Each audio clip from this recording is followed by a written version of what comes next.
அதிமுக சட்டமன்ற உறுப்பினர்களுக்கு பேரம் பேசப்பட்டதாக வெளியான வீடியோ விவகாரம் குறித்து பேச சபாநாயகர் அனுமதி மறுத்ததால் சட்டப்பேரவையில் திமுக உறுப்பினர்கள் கூச்சல் குழப்பத்தில் ஈடுபட்டனர். இதனையடுத்து வெளியேற்றப்பட்ட அவர்கள் ஸ்டாலின் தலைமையில் சாலை மறியலிலும் ஈடுபட்டனர். நம்பிக்கை வாக்கெடுப்புக்காக பணம் கொடுக்கப்பட்ட புகார் தொடர்பாக திமுக கவன ஈர்ப்பு தீர்மானம் கொண்டுவர அனுமதிக்க வேண்டும் என்று பேரவை தொடங்கியதும் எதிர்க்கட்சித் தலைவர் மு.க. ஸ்டாலின் கேட்டுக்கொண்டார். அப்போது பேசிய அவர், நம்பிக்கை வாக்கெடுப்பில் அரசுக்கு ஆதரவாக அதிமுக சட்டமன்ற உறுப்பினர்களுக்கு 6 கோடி ரூபாய் கொடுக்கப்பட்டதாக அதிமுக உறுப்பினர் சரவணன் பேசியதாக தனியார் தொலைக்காட்சியில் வெளியான செய்தி பற்றி குறிப்பிட்டார். அதற்கு பதிலளித்த அவைத்தலைவர் தனபால், வீடியோ ஆதாரத்தை சம்பந்தப்பட்ட சட்டமன்ற உறுப்பினர் சரவணனே மறுத்திருப்பதாக கூறினார்.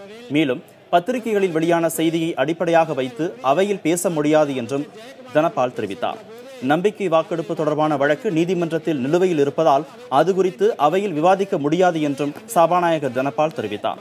அப்போது பேசிய ஸ்டாலின், காவிரி பிரச்சினை தொடர்பான பல வழக்குகள் நீதிமன்ற விசாரணையில் உள்ள போதிலும் அது தொடர்பாக சட்டப்பேரவையில் விவாதிக்கப்பட்டதாக கூறினார்.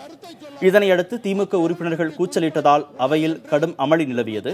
இதனையடுத்து சபாநாயகர் உத்தரவுப்படி வெளியேற்றப்பட்ட ஸ்டாலின் உள்ளிட்ட திமுகவினர் சாலை மறியலில் ஈடுபட்டனர். இதனால் போக்குவரத்து பாதிக்கப்பட்ட நிலையில் ஸ்டாலின், துரைமுருகன் உள்ளிட்ட திமுகவினர் அனைவரும் கைது செய்யப்பட்டனர்.